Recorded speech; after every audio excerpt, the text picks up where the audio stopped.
فإن أصدق الحديث كتاب الله، وأحسن الهدي هدي محمد صلى الله عليه وسلم، وخير الأمور عوازمها، وشر الأمور محدثاتها، وكل محدثة بدعة، وكل بدعة ضلالة، وكل ضلالة في النار.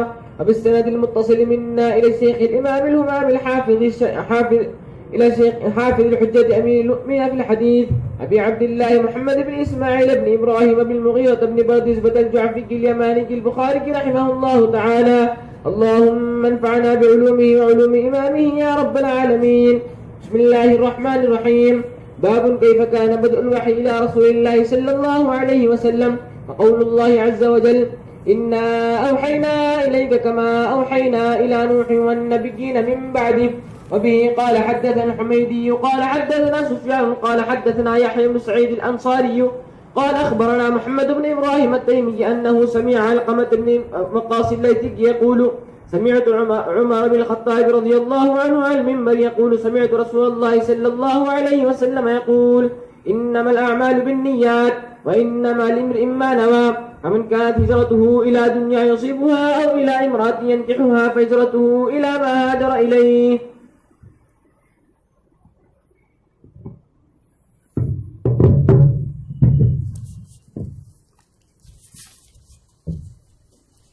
بسم الله الرحمن الرحيم. الحمد لله نحمده ونستعينه ونستغفره ونؤمن به ونتوكل عليه، ونعوذ بالله من شرور أنفسنا ومن سيئات أعمالنا.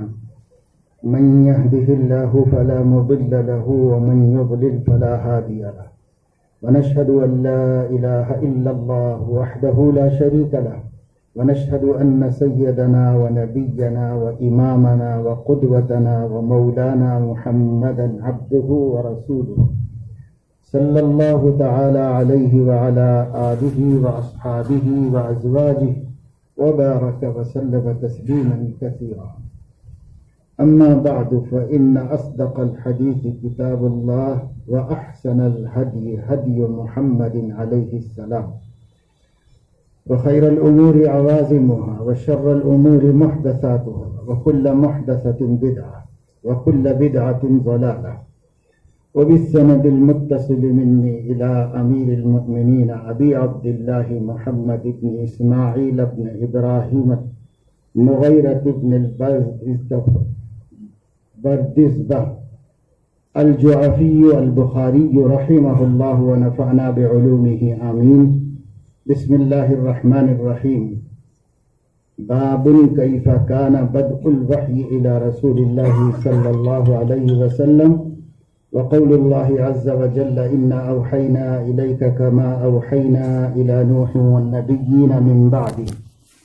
وبه قال حدثنا الحميدي قال حدثنا سفيان قال حدثنا يحيى بن سعيد الأنصاري قال أخبرني محمد بن إبراهيم التيمي أنه سمع علقمة بن وقاص الليثي يقول: سمعت عمر بن الخطاب رضي الله عنه على المنبر يقول: سمعت رسول الله صلى الله عليه وسلم يقول: إنما الأعمال بالنيات وإنما لامرئ ما نوى. فمن كانت هجرته إلى دنيا يصيبها أو إلى امرأة ينكحها فهجرته إلى ما هاجر إليه. صدق رسول الله صلى الله عليه وسلم.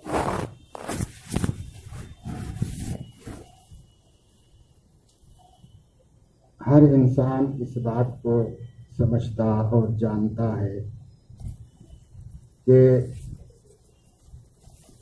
وہ اس دنیا میں اپنی مرضی سے نہیں آیا، اور اسے پتہ نہیں ہے کہ وہ کب آیا، کیوں آیا، اور جب اس کو شعور ملا اور عقل پختہ ہوئی، اچھے برے کو سمجھنے کی صلاحیت پیدا ہوئی، تو اس کے ذہن میں دو سوال قائم ہوئے۔ ایک یہ کہ اس کا کوئی خالق ہے، موجد ہے اور پیدا کرنے والا ہے، یہ تو عقل سے ثابت ہے، لیکن وہ کون ہے اس کا اس کو پتہ نہیں۔ دوسرے یہ کہ جب کسی نے اس کو وجود بخشا ہے اور یہاں قیام کا موقع بھی نہیں دیا ہے، ہر آنے والا آ رہا ہے اور کچھ دن رہ کر جا رہا ہے، تو اس کا مقصد یہ ہے کہ اس دنیا میں قیام کسی ضرورت اور مقصد کے تحت ہوا ہے۔ پیدا کرنے والے نے، بھیجنے والے نے، وجود بخشنے والے نے کوئی غرض اور ارادہ اس میں پوشیدہ رکھا ہے، مگر وہ ہے کیا؟ اس سوال کا اس کے پاس جواب ہے۔ ہر عقل مند انسان جس کی عقل سلامت ہو، صحیح ہو، اس کے ذہن میں شعور آنے کے بعد اپنے کسی ذات کے موجد ہونے اور خالق ہونے کا سوال پیدا ہوتا ہے، اور اس کی عقل کہتی ہے کہ میں خود سے موجود نہیں ہوا، مجھے کسی نے وجود بخشا ہے، لہذا میرا کوئی موجد ہے، اور میں پیدا خود سے نہیں ہو گیا تو میرا کوئی خالق ہے۔ اتنا تو عقل نے فیصلہ کر دیا، لیکن وہ کون ہے اس کا جواب عقل کے پاس نہیں، اس لیے اس کا سوال ایسے ہی تشنا رہ گیا۔ پھر اس کے ذہن میں یہ بات آئی کہ جب کچھ عرصے کے لیے اس دنیا میں ہمیں بھیجا گیا ہے، تو وہ چھوٹے سے عرصے میں ظاہر ہے کہ کسی ضرورت اور غرض سے بھیجا گیا، اور پیدا کرنے والے نے کسی منشا اور مقصد کے تحت پیدا کیا، یہ تو عقل نے ثابت کر دیا، لیکن وہ کیا مقصد ہے عقل کی حدود میں اور اس کے ادراک میں اس کی گنجائش نہیں تھی کہ وہ اس کا جواب تلاش کر کے لائے اور حل کرے۔ لہذا اب اس کے سامنے دو ایسے سوال ہیں جو لا ينحل ہیں، اور اس کا کوئی جواب اس کے پاس موجود ذرائع علم میں نہیں۔ انسان کے پاس سب سے بنیادی اور ابتدائی ذریعہ علم اس کے حواس خمسہ ہے، قوت باصرہ ہے، لامسہ ہے، ذائقہ ہے، شامہ ہے اور سامعہ ہے۔ یہ 5 محسوسہ، یعنی دیکھنے کی صلاحیت، سننے کی صلاحیت، چھونے کی صلاحیت، سونگھنے کی صلاحیت اور چکھنے کی صلاحیت، یہ 5 احساسات ہیں انسان کے پاس، ان کو حواس خمسہ کہتے ہیں۔ یہ سب سے بنیادی اور ابتدائی ذرائع علم ہے۔ انہی چیزوں کے ذریعے سے آدمی اپنے مجہولات کو معلومات بنا لیتا ہے۔ مثال کے طور پر ایک آدمی کے سامنے کوئی کھانے کی چیز لا کر رکھی گئی ہے، تو اس کی ضرورت یہ ہے کہ وہ اس کے بارے میں جانے کہ وہ گرم ہے یا ٹھنڈی ہے، تو وہ اپنا ہاتھ لگائے گا تو اس کو پتہ چل جائے گا کہ یہ چیز ٹھنڈی ہے، کھانے کے قابل ہے اور زیادہ گرم نہیں ہے۔ یہ مجہول معلوم ہو گیا، ایک بات نہیں معلوم تھی، اب معلوم ہو گئی اس کو۔ اور اس کے بعد یہ کہ اس میں خوشبو ہے یا بدبو ہے یا رات کا ہے، خراب تو نہیں ہو گیا، اس کو جاننا ہے۔ یہ مجہول ہے، اس کو علم نہیں ہے اس کا، تو اس نے اس کو ناک کے قریب کیا تو ناک نے خبر دی کہ اس میں بدبو نہیں پیدا ہوئی ہے، خوشبو ہے، کھایا جا سکتا ہے یہ کھانا، تو ایک مجہول پھر اس کو معلوم ہو گیا۔ اب یہ ہاتھ لگا کے نہیں معلوم کر سکتا تھا، سونگھ کے ہی معلوم کر سکتا، ہاتھ لگانے سے وہ علم نہیں آئے گا، یہی علم آیا، وہ علم سونگھنے سے آیا۔ اب اس کے بعد اس کے سامنے یہ سوال ہوتا ہے کہ یہ چیز ہے کیا، اور یہ چاول ہے یا روٹی ہے یا سالن ہے، تو ظاہر ہے کہ یہ سونگھ کے بھی نہیں بتا سکتا۔ آنکھوں سے دیکھتا ہے تو آنکھ اس کو علم دیتی ہے، اور آنکھ بتاتی ہے کہ بھئی یہ چیز فلاں چیز ہے، اس کا رنگ سفید ہے، کالا ہے، پیلا ہے، کیا ہے، یہ آنکھ بتاتی ہے۔ یہ پچھلے 2 ذریعوں سے حاصل نہیں کر سکتا، آنکھ کے ذریعے سے حاصل کر سکتا ہے، اس لیے اس کے ذریعے سے ایک مجہول معلوم ہو گیا، ایک چیز کا پہلے سے پتہ نہیں تھا، اب پتہ ہو گیا، اور علم اس کو اس کے ذریعے سے حاصل ہو گیا۔ پھر اسی طریقے سے انسان کے سامنے ایک بکری کا بچہ ہے اور ایک مرغی کا بچہ پڑا ہوا ہے، اور اس وقت میں انسان کو یہ پتہ چلے کہ یہ کس طریقے سے پیدا ہوا،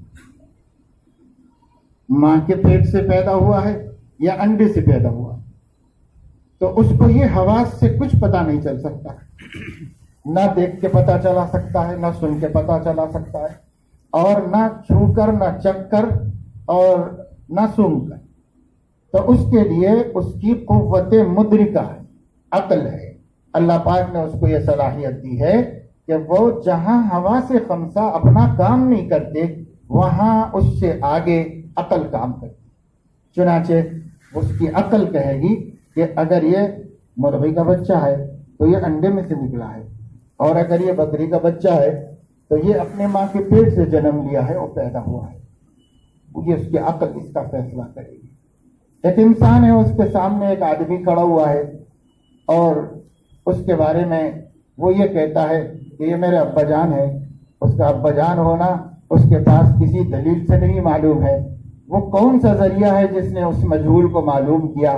تو یہ قوت سامعہ ہے۔ اس کی ماں نے کہا کہ یہ تمہارے ابو ہیں، ان سے سن کر کے اس نے مانا کہ یہ میرے ابا ہیں، لہذا اس کا مجہول معلوم ہو گیا۔ غرض یہ ہے کہ ابتدائی علم کا ذریعہ حواس خمسہ ہے، جس سے کوئی بھی آدمی محسوس کرتا ہوا علم حاصل کرتا چلا جاتا ہے۔ جو چیز اسے جاننی ہے وہ ان ذریعے سے جان لیتا ہے، اور جب ان کی حدود ختم ہو جاتی ہیں تو پھر انسان کی عقل کام کرنا شروع کرتی ہے، اور جو معلومات ان 5 ذریعوں سے حاصل نہیں ہو سکتی تھیں وہ عقل کے ذریعے حاصل ہو جاتی۔ چنانچہ ہم نے ابھی آپ کے سامنے بتایا کہ انسانی عقل نے پختہ ہونے کے بعد 2 باتوں کا ادراک کیا۔ ایک تو یہ کہ میں اپنا موجد نہیں ہوں، میرا کوئی موجد ہے، اور میں خود مخلوق نہیں ہوا ہوں، میرا کوئی خالق ہے۔ اتنا تو عقل نے فیصلہ کیا، اور یہ بات عقل کے ذریعے اس کو حاصل ہو گئی۔ لیکن اس کے بعد دوسرا سوال تھا کہ وہ موجد آخر ہے کون؟ تو عقل کی حدود میں اتنی گنجائش نہیں تھی کہ وہ اس کو تلاش کر کے لائے اور اپنے موجد کا پتہ بتا دے کہ کون ہے۔ پھر اسی طریقے سے اپنی تخلیق کا کوئی مقصد ہونا یہ تو عقل نے ثابت کر دیا، لیکن جب یہ سوال ہوا کہ وہ مقصد ہے کیا، تو عقل کے پاس اتنی گنجائش نہیں تھی کہ وہ اس کو حل کر دے اور جواب دے دے۔ اس لیے ضرورت ہوئی علم کے ایک تیسرے مرحلے کی، جو اس سے کہیں زیادہ مضبوط ہو اور اس سے کہیں زیادہ وسیع ہو، عریض ہو، اس کی ضرورت ہے۔ تو اللہ تبارک و تعالی شانہ نے اپنے بندوں کی اس ضرورت کو پورا کرنے کے واسطے علم کا تیسرا ذریعہ وحی کو پیدا کیا، اور وحی سے انسان کا رشتہ قائم کر دیا۔ یہ آخری اور اعلیٰ درجہ ہے معلومات حاصل کرنے کا۔ اس کے بعد کوئی درجہ نہیں جس سے آپ علم حاصل کر سکے اور صحیح ترین علم حاصل کر سکے۔ پھر حواس کے جو نتائج ہیں وہ معلومات غلط ہو سکتی، عقل کے فیصلے بھی غلط ہو سکتے۔ کتنی دفعہ زندگی میں عقل ایک چیز کا فیصلہ کرتی ہے اور وہ غلط ہے۔ کبھی انسان راستہ چلتے چلتے کسی چیز کے بارے میں یہ خیال کرتا ہے کہ شاید یہاں کوئی آدمی چل رہا ہے، اور قریب جانے کے بعد پتہ چلا کہ وہ آدمی نہیں تھا، کوئی سایہ تھا، تو آنکھ نے غلط دیکھا۔ آنکھ سے دیکھنے کی غلطی ہو سکتی ہے۔ اور انسان کبھی کوئی بات سنتا ہے، اس کو ایک کام کرنے کے لیے کہا گیا، کوئی دوسرا کام کر کے آ گیا، اس کے کہا گیا یہ کیوں؟ میں تو ایسے ہی سنا تھا۔ تو معلوم ہوا کہ سننے میں غلطی ہو سکتی ہے۔ اسی طرح چکھنے میں غلطی ہو سکتی ہے۔ جس کو کہتے ہیں کہ سانپ 10 لے، اس کو کڑوا میٹھا لگتا ہے، وہ میٹھا کڑوا لگتا ہے، تو ذائقہ بدل سکتا ہے اور اس میں غلطی اور کوتاہی ہو سکتی ہے۔ اسی طریقے سے انسان کے سونگھنے میں بھی غلطی ہو سکتی ہے، چھونے میں بھی غلطی۔ پھر اس کے آگے عقل کا نمبر ہے، عقل بھی غلط فیصلے کر سکتی۔ چنانچہ کئی دفعہ انسان اپنے معلوم کیے ہوئے پر پچھتاتا ہے اور اسے رجوع کر لیتا ہے، کیونکہ عقل غلطی کر سکتی۔ لیکن آپ کے پاس جو تیسرا ذریعہ علم ہے جس کا نام وحی ہے، وہ کبھی غلطی نہیں۔ وہ بالکل مضبوط، محفوظ اور سب سے اعلیٰ اور سب سے آخری درجہ علم ہے، وہ بھی اللہ تعالیٰ نے انسان کو عطا کیا۔ اور پھر انسان دنیا میں مخلوقات میں آپ سب کو معلوم ہے کہ اشرف المخلوقات قرار دیا ہے۔ لقد خلقنا الانسان فی احسن تقویم وَلَقَدْ كَرَّمْنَا بَنِي آدَمَ وَحَمَلْنَاهُمْ فِي الْبَرِّ وَالْبَحْرِ وَرَزَقْنَاهُم مِّنَ الطَّيِّبَاتِ وغیرہ سب قرآن کی کئی آیتیں بتاتی ہیں سب سے اعظم، اشرف اور بڑی مخلوق انسان۔ لیکن اللہ پاک کا نظام یہ ہے کہ جتنی مخلوقات انسان سے کم تر اور حقیر ہیں وہ ساری مخلوقات پیدائشی طور پر مقاصد حیات کی عالم ہیں، اور اس مقصد کو پورا کرنے کا بھی ان کے پاس ہے۔ جو دو سوال میں نے آپ کے سامنے سب سے پہلے اٹھائے، یہ دو سوال ان کو اٹھتے نہیں ہیں، وہ جب پیدا ہوتے ہیں تو ان دونوں سوالوں کے جواب کے عالم ہوتے ہیں، اور وہ یہ جانتے ہیں کہ مجھے اللہ تعالیٰ نے پیدا کیا ہے، اور مجھے اللہ تعالیٰ نے مثلا سورج کو یہ پتا ہے کہ اسے مشرق سے نکلنا ہے، مغرب میں ڈوبنا ہے، اور سال بھر اپنے منزلوں اور برجوں سے گزرنا ہے، اور یہ کام روکنا نہیں ہے تا وقت کہ اللہ تعالیٰ اس کو روک لے۔ اس کو اس کا علم کب سے ہے؟ جب سے وہ وجود میں آیا ہے تب سے علم ہے۔ سورج نے، چاند نے، ستاروں نے، دریاؤں نے، درختوں نے، اور اسی طریقے سے چوپایوں نے، اور اللہ تعالیٰ کی ہزارہ بلکہ لکھوں کا مخلوقات کا کوئی درسگاہ نہیں ہے، ان کی کوئی یونیورسٹی نہیں ہے، ان کے لیے کوئی اسکول نہیں ہے کہ وہ بھی بڑے ہوں اور علم حاصل کریں کہ وہ کیوں پیدا ہوئے ہیں اور ان کو کیسے اپنے مقصد حیات پورا کرنا چاہیے، نہیں پتا۔ بکری کا بچہ پیدا ہوتا ہے، نیچے گرنے کے ساتھ ہی ماں کے تھنوں کی طرف دیکھتا ہے، پہلے سے جانتا ہے کہ مجھے روزی کہاں سے ملنے والی ہے۔ اور پرندے کا بچہ پیدا ہوتا ہے، انڈے سے نکلنے کے ساتھ ہی آسمانوں کی طرف دیکھتا ہے، اسے علم ہوتا ہے کہ مجھے ان فضاؤں میں پرواز کرنا ہے اور میری پیدائش کا یہ مقصد ہے۔ تو ہر ایک کو پہلے سے معلوم، اور اپنی حفاظت کیسے کریں اس کا بھی علم ان کو دیا گیا۔ علماء نے فرمایا ہے کہ اگر انسان کا بچہ اچھا خاصا صحت مند پیدا ہوا ہو اور وہ 2 بالش 2.5 بالش کا ہو، اور اس بچے کو اگر آپ 1 فٹ کی دیوار کے اوپر لٹا دیں تو وہ وہاں سے تھوڑی ہی دیر میں گر جائے گا اور مر جائے گا، ختم ہو جائے گا۔ لیکن آپ بلی کے بچے کو چھوٹی سی ناک پہ رکھ دیں تو وہ چاروں بازوؤں سے اس کو تھام کر اپنے کو گرنے سے بچا دے۔ تو اشرف المخلوقات ہے، مگر تخلیقی طور پر جاہل مطلق ہے۔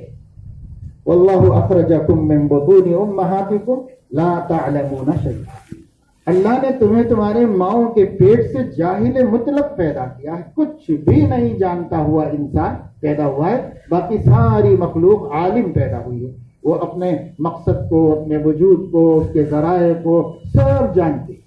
ہم اکیلی ایسی قوم ہیں جو جب پیدا ہوتے ہیں تو کچھ بھی نہیں جانتے۔ تو ایسا کیوں کیا اللہ نے؟ اشرف المخلوقات کو سب سے زیادہ علم ہونا چاہیے تھا، لیکن اس کو جاہل کیوں پیدا کیا؟ تو اس کی وجہ یہ ہے کہ اللہ تبارک و تعالی شانہ نے چونکہ اس کو سب سے اشرف و اعظم مخلوق بنایا ہے اور اسے اپنے خطاب کا اہل بنایا ہے، اس وجہ سے اس کو پیدا ہونے کے بعد علم و تربیت حاصل کرنا ہوگا اپنے اختیار و ارادے۔ وَجَعَلَ لَكُمُ السَّمْعَ وَالْأَبْصَارَ وَالْأَفْئِدَةَ، اللہ نے اس کو آنکھ دی اور کان دیے اور دل دیا۔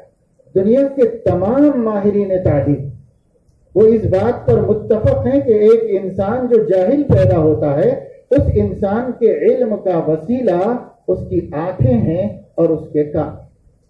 2 آنکھوں 2 کانوں کے ذریعے سے علم حاصل کرتا ہے اور دل میں امپورٹ کرتا ہے اور وہاں اسے محفوظ اور اسٹور کر کے رکھتا ہے، اور جب ضرورت ہوتی ہے دل چونکہ سارے جسم پر حکومت کرتا ہے اور اس لیے دل کو لے جا کر سارے علوم پہنچائے جاتے ہیں، دیے جاتے ہیں۔ آنکھ سے اور کان۔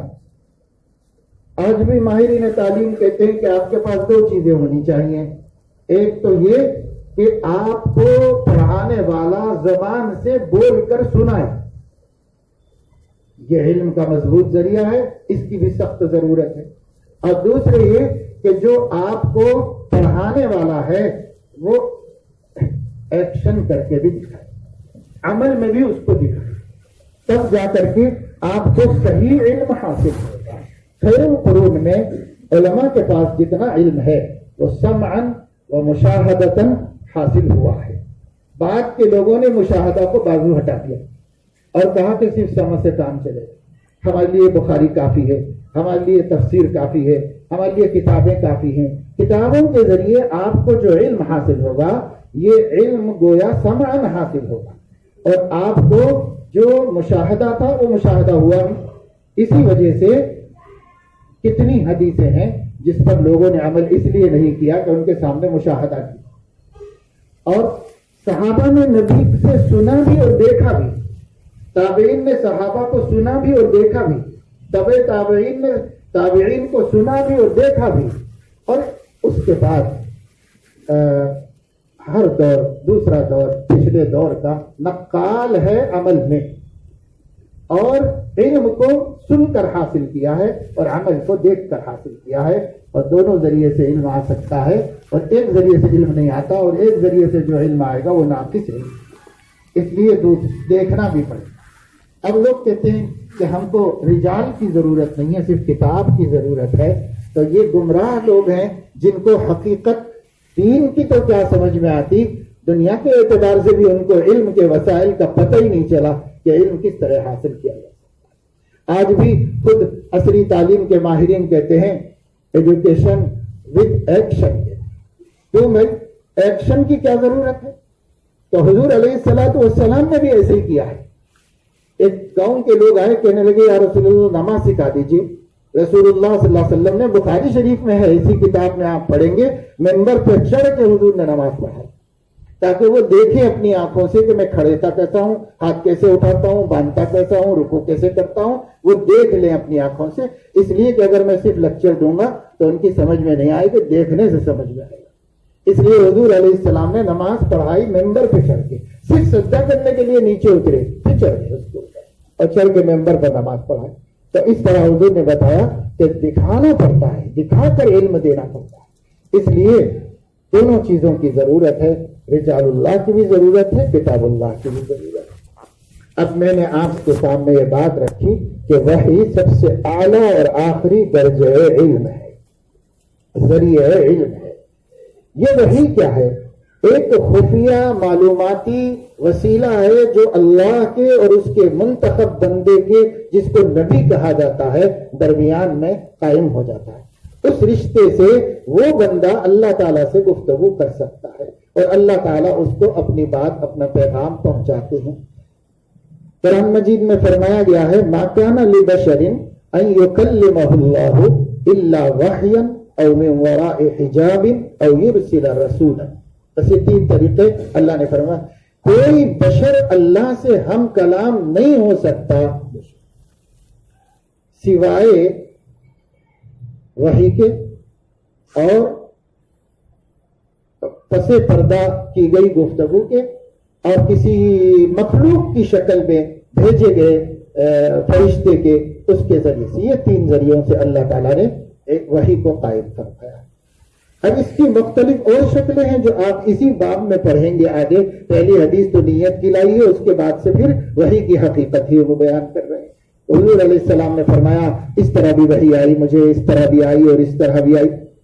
یہ جو تین قسمیں قرآن میں بیان کی گئی ہیں, اس کی تیسری قسم کے ذریعے قرآن اتارا گیا ہے, اور دو قسمیں جو پہلے بیان ہوئی ہیں اس کے ذریعے سے اللہ نے ما سوا قرآن کے علم دیا ہے نبی پاک صلی اللہ علیہ وسلم کو. ارشاد فرمایا اوتیت القرآن ومثلہ معہ, مجھے قرآن دیا گیا اور قرآن جیسا اور علم دیا گیا ہے مجھے. تو جو قرآن دیا گیا ہے او یرسل رسولا فیوحی باذنہ کے ذریعے دیا گیا ہے, اور باقی دو ذریعوں سے جو علم ملا ہے وہ حضور علیہ السلام کے قلب مبارک میں ڈالا گیا اور آپ کی زبان مبارک میں اس کو ظاہر کیا. وما ينطق عن الهوى ان هو الا وحی یوحی, جو وحی کی گئی اسی کو آپ نے زبان مبارک سے ظاہر کیا. تو جو کچھ وحی ہمارے نبی پر 23 سالہ نبوت کے زمانے میں آئی ہے اللہ کی طرف سے, اب اس کی دو قسمیں ہو گئی. ایک قسم وہ ہے جو ارسال رسول کے ذریعے اللہ نے بھیجا, جبرائیل علیہ السلام جسے لے کر آئے اور نبی پاک صلی اللہ علیہ وسلم کو اکثر حضرت دحیہ کلبی کی شکل میں اور کبھی کبھی کسی اور صحابی کی شکل میں آ کر انہوں نے حضور کو پہنچایا. اس وحی کو کہتے ہیں وحی متلو اور قرآن کریم. اس کے بارے میں آپ کتابوں میں پڑھ چکے ہوں گے اصول کے کہ اہل اصول کہتے ہیں قرآن کیا ہے؟ نظم و معنی جمیعاً کا نام قرآن، یعنی الفاظ اور اس کے معانی ایک ساتھ اللہ تعالیٰ نے اتارے. الفاظ بھی منزل من اللہ ہیں اور اس کے معانی بھی منزل من اللہ ہے. ان علینا جمعہ وقرآنہ فاذا قرأناہ فاتبع قرآنہ ثم ان علینا بیانہ. تو یہ بیان قرآن بھی اللہ نے اتارا اور اللہ رب العزت نے قرآن بھی اتارا. تو قرآن لفظ و معنی کا مجموعہ ہے، اس کو کہتے ہیں وحی متلو. اور وہ جو بیان اللہ نے اتارا ہے وہ لفظ و معنی کا مجموعہ نہیں ہے، بلکہ صرف معانی کا الہام اور القاء ہوا ہے، اور الفاظ نبی پاک صلی اللہ علیہ وسلم کی اپنی زبان مبارک سے ادا ہوئی. اس لیے وہ وحی غیر مطلوع ہے. مطلوع اور غیر مطلوع کا یہ مطلب نہیں کہ اس کی تلاوت جائز ہے، اس کی تلاوت جائز ہے، بلکہ اس کا مطلب یہ ہے کہ اس کی تلاوت قرآن میں کرنا نماز کی صحت کے لیے کافی ہے، اور اس کی تلاوت نماز میں صحت صلاۃ کے لیے کافی نہیں ہوگی. اس کو نہیں پڑھا جا سکتا نماز میں.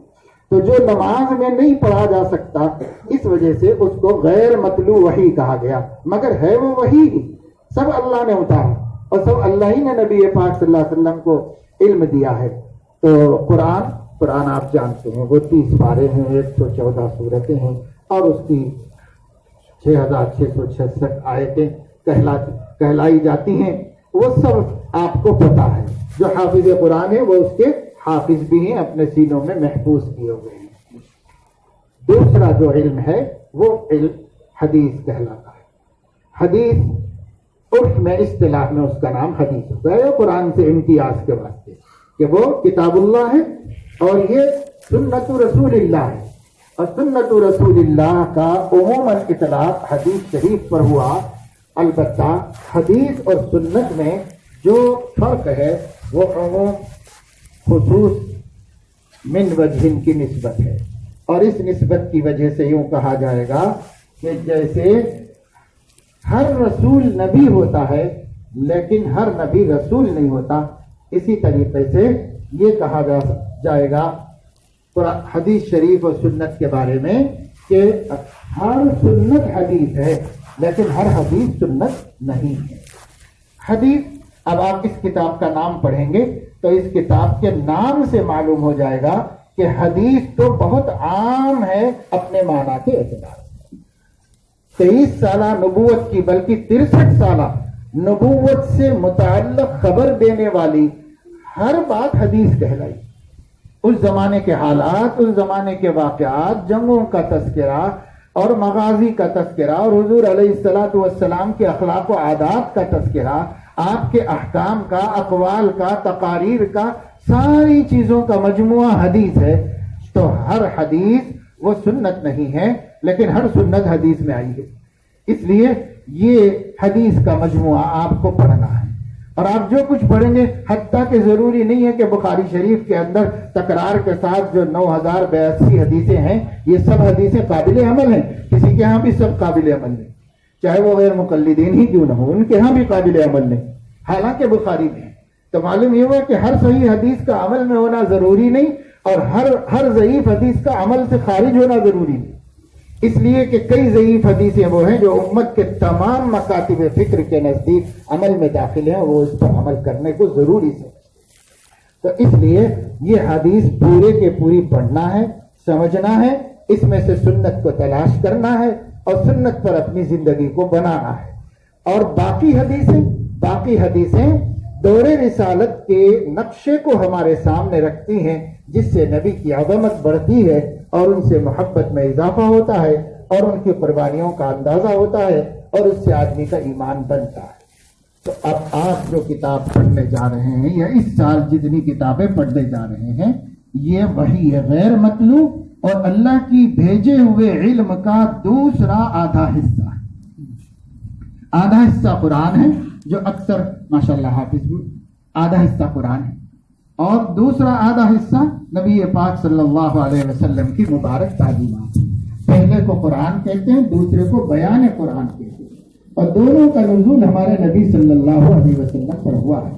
بعض اس زمانے کے ہمارے علاقوں میں پائے جانے والے مکاتب فکر بھی نہیں بلکہ مستقل مذہب ہے، ان لوگوں کا کہنا یہ ہے کہ قرآن تو اللہ تعالیٰ نے نبی پر اتارا ہے اور بیان قرآن ہمارے امام پر اتارا ہے.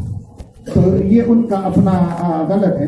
اور جب ان سے یہ کہا جاتا ہے کہ بیان قرآن اور قرآن کے درمیان میں 900 سال کا فاصلہ ہو گیا، تو اس کے جواب میں وہ یہ کہتے ہیں کہ ہاں سما اللہ نے فرمایا نا، تو سما تراسی کے واسطے، اس لیے 900 سال کی تاخیر ہو گئی بیان قرآن نازل ہوئی.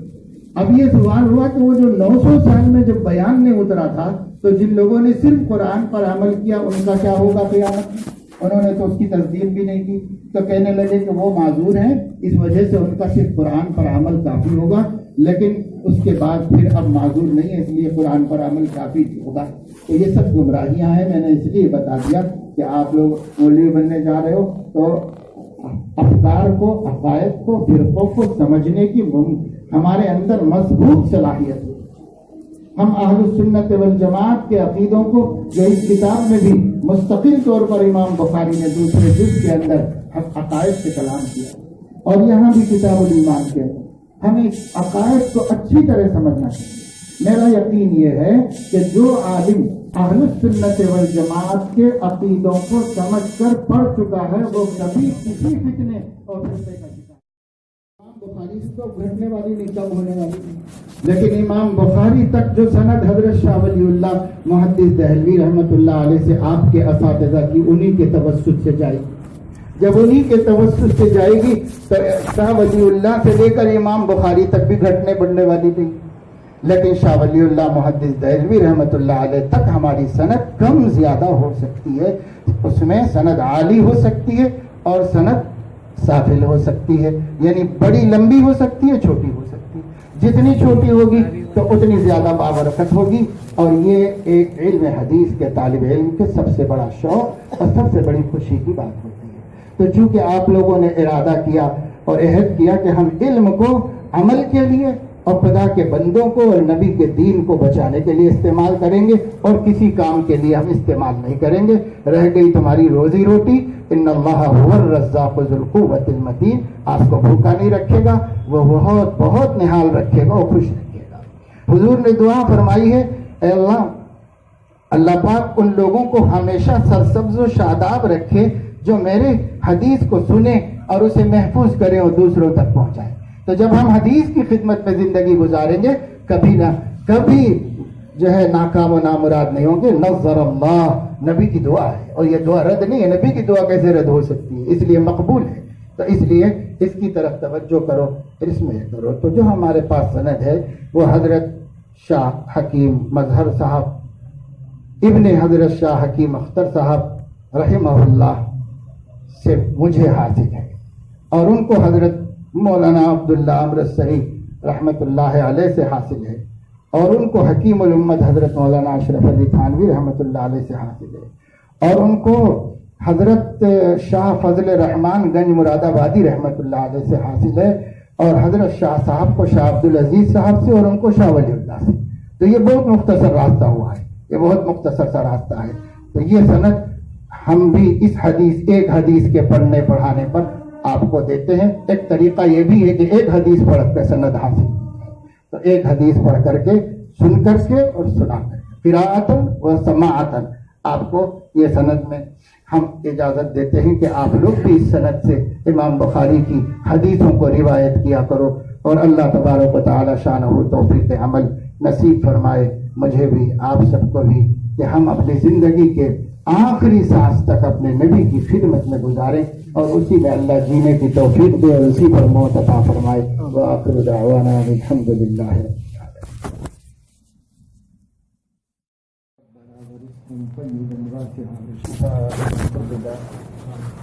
اللهم إنا نسألك من خير ما سألك من نبيك محمد صلى الله عليه وسلم، ونعوذ بك من شر ما استعاذ منه نبيك محمد صلى الله عليه وسلم. أنت المستعان وعليك البلاغ ولا حول ولا قوة إلا بالله. اے اللہ اپنے کرم سے ہمارے گناہوں کو معاف فرما، تمام خطاؤں لغزشوں کو درگزر فرما، ہم سب کو صراط مستقیم پر استقامت نصیب فرما، ہر فتنے سے ہر فرقے سے ہماری، ہمارے گھر والوں کی، عورتوں بچوں سب کی حفاظت فرما۔ اے مولا کریم اپنے کرم سے حدیث شریف کی تعظیم کے اس آغاز کو مبارک فرما اور بہتر انجام تک منتج فرما۔ اے مولا اپنے فضل و کرم سے طالب علموں کو بھی، پڑھنے والوں کو بھی، اور تمام طلباء کو اور تمام اساتذہ کو صحت میں، عمر میں، سلامتی میں برکت نصیب فرما، ہر قسم کے شرور و فتن سے حفاظت فرما، آزمائشوں سے حفاظت فرما۔ اے مولا کریم آپ کے حبیب سیدنا محمد رسول اللہ صلی اللہ علیہ وسلم کی نسبت سے یہ مجمع یہاں پر آیا ہوا ہے اور مستورات بھی دیر سے یہاں پر بیٹھی ہوئی ہیں۔ اے اللہ اپنے کرم سے اس کو قبول فرما اور تمام حاضرین کے جملہ مقاصد حسنہ کی تکمیل فرما، اور اے اللہ اپنے فضل و کرم سے ہر پریشانی سے، مشکل سے، مصیبت سے نجات عطا فرما، پورے عالم میں امن و امان قائم فرما، ہر مظلوم کو، ظالم کے ظلم سے نجات عطا فرما۔ وصلی اللہ تعالی علی خیر خلقہ سیدنا و حبیبنا محمد وعلی آلہ و اصحابہ اجمعین۔